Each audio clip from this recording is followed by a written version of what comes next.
안녕하세요. 오늘은 2월 2일입니다.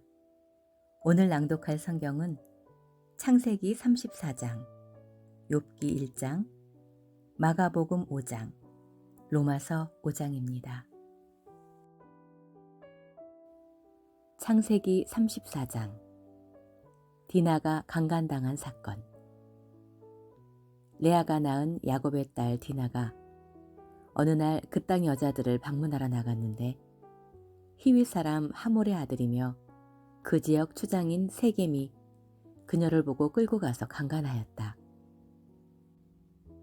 그러나 그의 마음이 야곱의 딸 디나에게 깊이 끌려 그녀를 사랑하며 부드러운 말로 그녀를 위로하고 자기 아버지 하몰에게 이 여자를 내 아내로 맡게 해주십시오라고 하였다.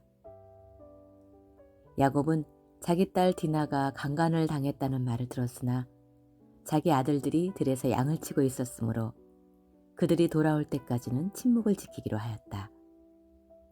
세겜의 아버지 하몰이 와서 야곱과 말하고 있을 때 마침 야곱의 아들들이 들에서 돌아와 그 일을 알게 되었다. 그들은 세겜이 해서는 안 될 그런 못된 짓을 하여 이스라엘 사람을 욕되게 했다는데 놀라움과 분노를 금치 못하였다. 그러나 하몰은 야곱에게 이렇게 말하였다. 내 아들 세겜이 당신의 딸을 마음에 두고 연모하고 있으니 그녀와 결혼하게 해주십시오. 우리와 서로 혼인동맹을 맺어 당신들의 딸을 우리에게 주고 우리 딸을 당신들이 데려가시오. 당신들은 우리 땅에 정착하여 어디든지 원하는 곳에 살 수 있고 마음대로 매매하며 재산을 소유할 수도 있습니다. 그러자 세겜도 디나의 아버지와 그녀의 남자 형제들에게 이렇게 말하였다. 나에게 호의를 베풀어 주십시오. 당신들이 요구하는 것은 무엇이든지 주겠습니다. 당신들이 원하는 예물을 말하십시오. 만일 이 처녀만 내 아내로 주신다면 당신들이 그 어떤 것을 요구해도 내가 다 드리겠습니다. 야곱의 아들들은 세겜이 자기들의 누이 디나를 더럽혔으므로 세겜과 하몰을 속여 이렇게 대답하였다. 우리는 그렇게 할 수 없소. 할례받지 않은 사람에게 우리 누이를 줄 수 없단 말이요. 그렇게 하는 것은 우리에게 수치가 될 뿐이요. 하지만 당신들이 우리 조건에 응한다면 우리가 당신들의 요구를 들어주겠소. 당신들도 우리처럼 모든 남자들의 포피를 베어 할례를 행하시오. 그러면 우리가 당신들에게 우리 딸을 주고 당신들의 딸을 우리 아내로 맞아 우리가 당신들과 함께 살며 당신들과 한 민족이 될 것이요. 그러나 만일 당신들이 우리 말대로 할례를 받지 않으면 우리는 우리 누이를 데리고 가겠소. 하몰과 그의 아들 세겜은 이 조건을 기꺼이 받아들였다. 그리고 자기 집안에서 가장 중요한 인물인 세겜은 그 조건을 이행하는 데 지체하지 않았다. 이것은 그가 야곱의 딸을 사랑하였기 때문이었다. 그래서 하몰과 그의 아들 세겜은 성문 집회 장소로 가서 그곳에 모인 주민들에게 이렇게 말하였다. 이 사람들은 우리들에게 호의적입니다. 이 땅은 그들이 살기에도 충분하니 그들이 우리 땅에 살면서 매매하도록 합시다. 그러면 우리가 오늘 그들과 서로 결혼할 수 있습니다. 그러나 우리도 이 사람들처럼 모든 남자들이 포피를 베어 할례를 받아야지만 그들이 우리와 한 민족이 되어 함께 사는 것을 허락할 것입니다. 우리가 이 조건에만 응한다면 그들의 모든 짐승과 재산이 다 우리의 소유가 되지 않겠습니까? 그러니 우리가 그들의 요구대로 하여 그들이 우리와 함께 살도록 합시다. 그러자 모든 주민들은 하몰과 세겜의 말에 동의하여 성 안의 모든 남자들이 다 할례를 받았다. 3일 후에 그들이 아직 고통을 당하고 있을 때 디나의 오빠 시므온과 레위가 칼을 가지고 가서 그 성을 기습하여 모든 남자들을 죽여버렸다. 그들은 하몰과 그의 아들 세김을 칼로 죽이고 디나를 세김의 집에서 데려왔으며 그 후에 야곱의 여러 아들들이 시체가 있는 곳으로 가서 그들의 누이가 수모를 당한 그 성을 약탈하였다. 이렇게 그들은 양과 소와 나귀와 성과 들에 있는 모든 것을 빼앗고 여자들과 아이들을 다 붙잡아 왔으며 집안에 있는 모든 것을 약탈해 왔다.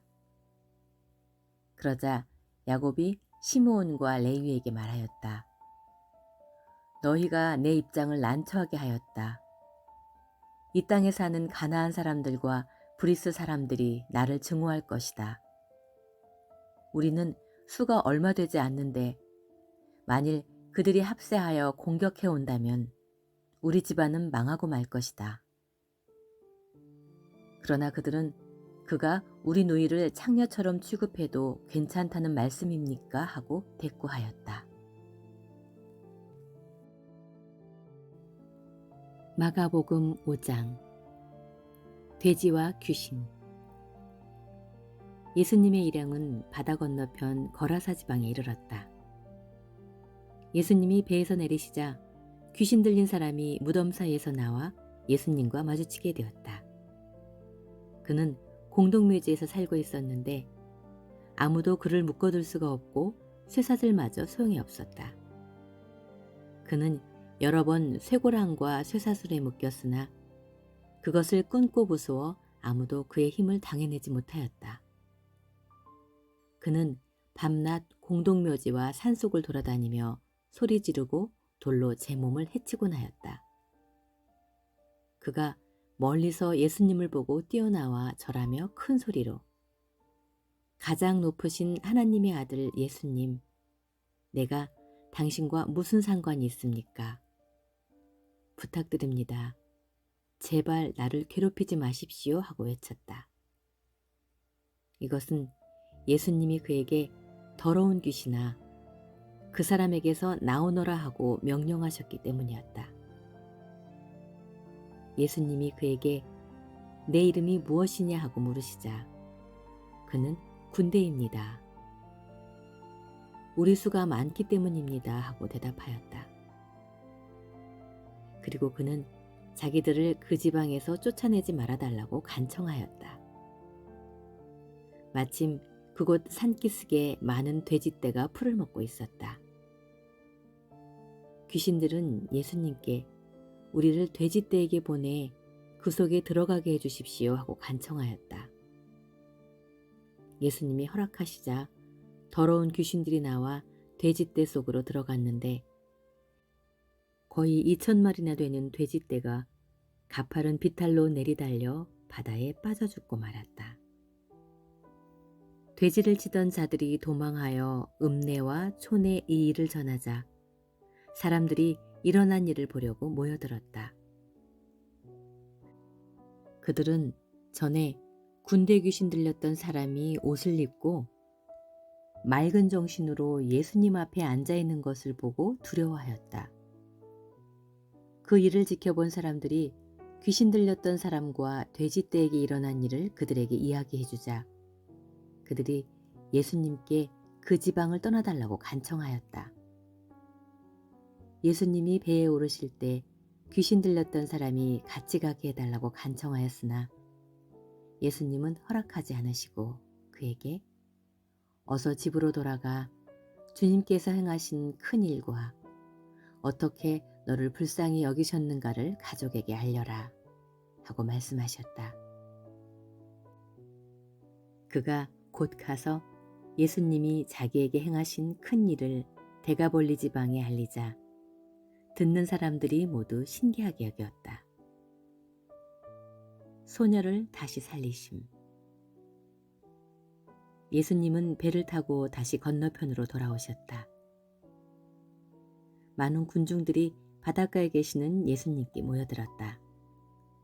그때 야이로라는 회당장이 와서 예수님 발 앞에 엎드려 제 어린 딸이 죽어갑니다. 제발 오셔서 손을 얹어 살려주십시오 하고 간청하였다. 예수님이 그를 따라가시자 많은 사람들이 뒤따라가며 서로 밀쳤다.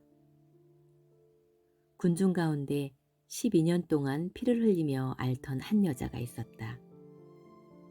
그녀는 많은 의사들을 찾아다니며 치료를 받느라 무척 고생하였고 있던 재산도 다 허비하였으나 나아지기는커녕 오히려 병만 더 악화되었다. 마침 그녀는 예수님의 소문을 듣고 군중 틈에 끼어가다가 뒤에서 예수님의 옷자락을 만졌다.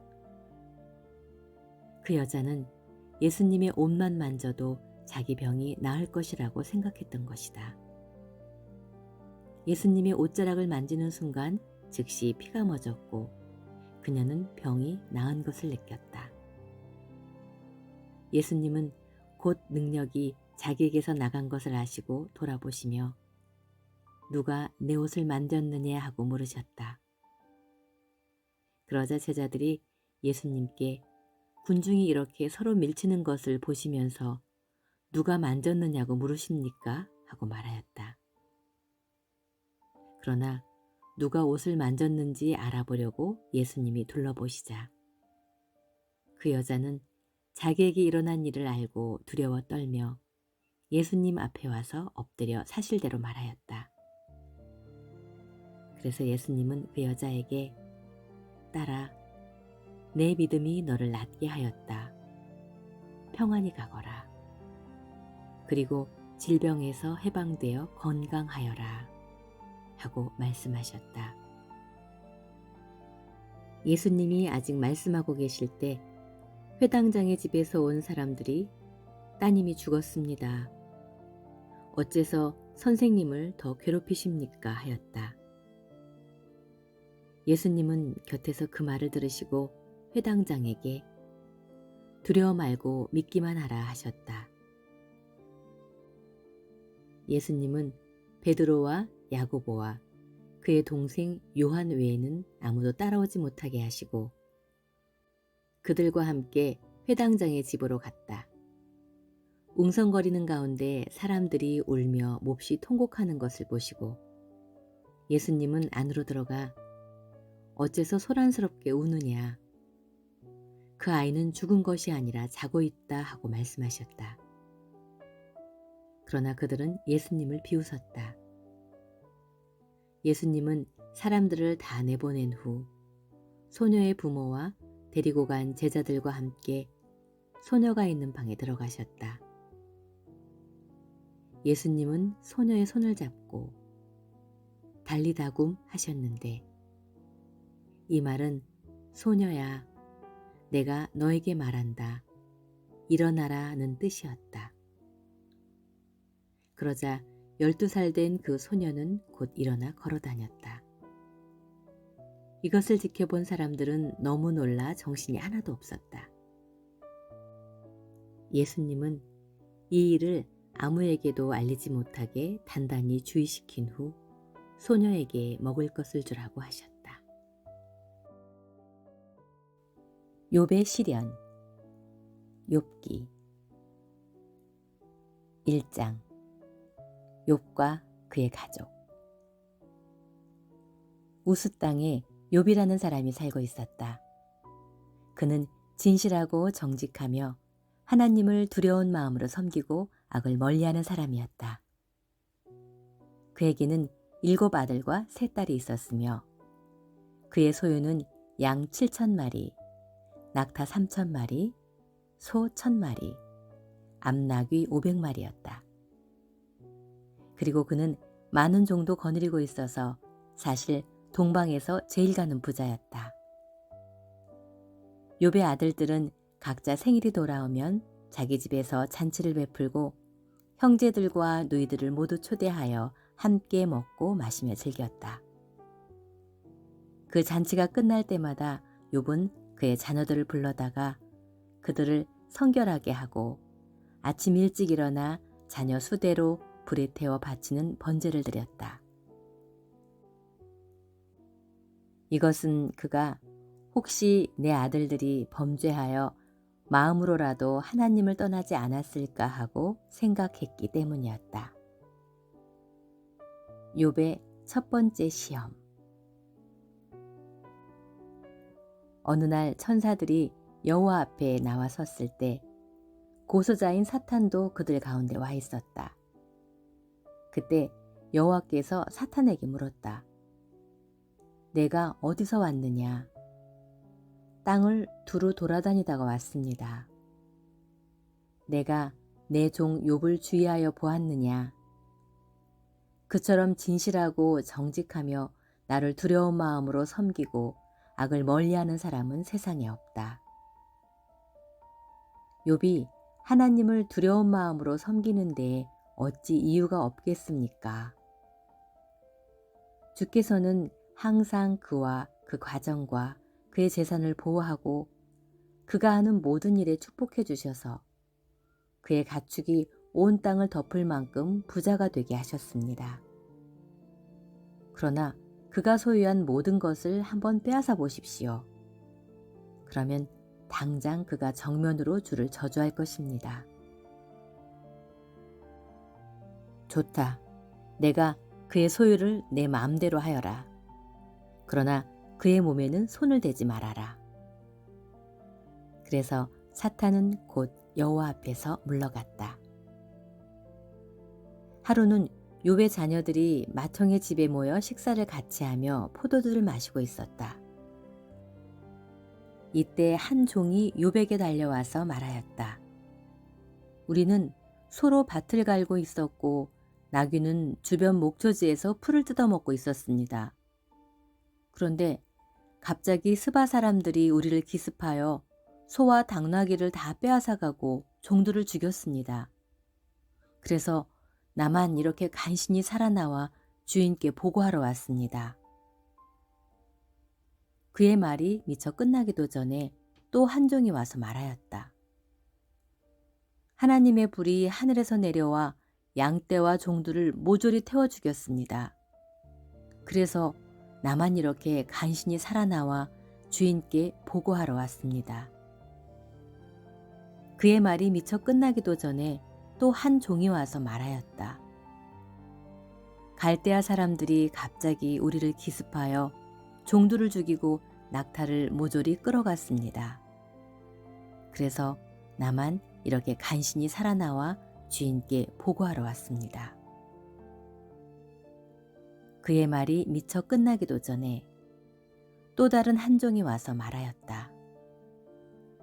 주인의 자녀들이 맏아들의 집에서 식사를 같이 하며 포도주를 마시고 있었는데 갑자기 사막에서 태풍이 불어와 집 네 모퉁이가 무너져 내려 그들이 다 죽고 말았습니다. 그래서 나만 이렇게 간신히 살아나와 주인께 보고하러 왔습니다.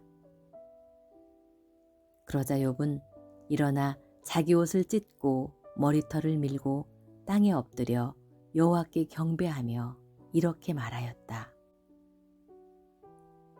내가 태어날 때 아무것도 가져온 것 없었으니 죽을 때에도 아무것도 가져가지 못하리라. 주신 자도 여호와시요 가져가신 자도 여호와시니 여호와의 이름이 찬양을 받으시기 원하노라. 이 모든 일을 당하고도 욥은 범죄하거나 하나님을 원망하지 않았다. 로마서 5장. 그러므로 우리가 믿음으로 의롭다는 인정을 받아 우리 주 예수 그리스도를 통해 하나님과 화목하게 되었습니다. 그리고 우리는 그분을 통해 오늘날 우리가 누리고 있는 이런 은혜를 믿음으로 경험하게 되었습니다. 그래서 우리는 하나님의 영광에 참여할 희망 가운데서 기뻐하고 있습니다. 이것뿐만 아니라 우리가 고난 중에서도 기뻐하는 것은 고난은 인내를, 인내는 연단된 인격을, 연단된 인격은 희망을 갖게 한다는 것을 알았기 때문입니다. 이 희망은 우리에게 실망을 주지 않습니다. 그것은 하나님이 우리에게 주신 성령으로 우리 마음에 그분의 사랑을 부어주셨기 때문입니다. 우리가 아직 무력한 상태에 있을 때에 그리스도께서 우리 죄인들을 위해 죽으셨습니다. 혹시 선한 사람을 위해 죽겠다고 나서는 사람은 있을지는 몰라도 의로운 사람을 위해 죽는 사람은 거의 없습니다. 그러나 우리는 아직 죄인이었을 때에 그리스도께서 우리를 위해 죽으심으로 하나님께서 우리에 대한 사랑을 나타내셨습니다. 이제 우리가 그리스도의 피로 의롭다는 인정을 받았으니 틀림없이 그분을 통해 하나님의 무서운 형벌에서 구원을 받을 것입니다. 우리가 하나님과 원수되었을 때 그리스도의 죽으심으로 하나님과 화목하게 되었다면 화목을 이룬 우리가 그의 살으심으로 구원받게 될 것은 뻔한 일입니다. 그러나 이것이 전부가 아닙니다. 우리를 하나님과 화목하게 하신 우리 주 예수 그리스도를 통해 우리는 하나님 안에서 기쁨도 누리고 있는 것입니다. 아담과 그리스도의 대조. 한 사람을 통해 죄가 이 세상에 들어왔고 죄를 통해 죽음이 온 것처럼 모든 사람이 죄를 지었기 때문에 온 인류에게 죽음이 퍼지게 되었습니다. 율법이 있기 전에도 세상에 죄가 있었으나 그때는 율법이 없어서 죄를 죄로 여기지 않았습니다. 그럼에도 불구하고 죽음은 아담으로부터 모세에 이르기까지 아담이 지은 죄를 짓지 않은 사람들까지 지배하였습니다. 아담은 오실 그리스도의 모형이었습니다. 그러나 하나님이 거저 주시는 선물은 아담이 지은 죄와 같지 않습니다. 왜냐하면 아담 한 사람이 지은 죄로 많은 사람이 죽었지만 하나님의 은혜와 한 사람 예수 그리스도의 은혜의 선물은 더 많은 사람에게 넘쳤기 때문입니다. 또 거저 주시는 이 선물은 한 사람의 범죄로 인해 생긴 결과와 같지 않습니다. 한 사람이 지은 죄로 모든 사람이 죄인이라는 심판을 받게 되었으나 하나님이 거저 주시는 은혜의 선물로 많은 죄인들이 의롭다는 인정을 받게 되었기 때문입니다. 한 사람이 지은 죄로 죽음이 사람을 지배하였으나 하나님의 풍성한 은혜와 의의 선물을 받는 모든 사람들은 한 분 예수 그리스도를 통해 생명을 얻게 되었습니다. 그래서 한 사람의 범죄로 모든 사람이 죄인이라는 판정을 받게 된 것처럼 한 사람의 의로운 행동으로 모든 사람이 의롭다는 인정을 받아 생명을 누리게 되었습니다. 한 사람이 순종치 않음으로 많은 사람이 죄인이 된 것 같이 한 사람의 순종으로 많은 사람이 의롭게 될 것입니다. 율법이 들어와서 범죄가 늘어나게 되었으나 죄가 늘어난 곳에는 은혜도 더욱 풍성하였습니다. 그래서 죄가 죽음이란 수단으로 군림하게 된 것처럼 하나님의 은혜는 의로 군림하여 우리 주 예수 그리스도를 통해 우리를 영원한 생명으로 인도하게 되었습니다.